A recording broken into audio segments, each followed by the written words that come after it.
Тут многие спрашивают, можно ли и возможно ли монтировать камин дымохода зимой. Ну вот, собственно, ответ. Николай, как там, комфортно?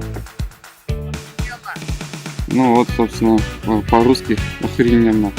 Зима у нас в Петербурге, Ленинградской области, это, у нас, сейчас скажу, 12 января. Вот, ну, собственно, монтаж камина закончен. И уже заказчики греются около камина своего нового.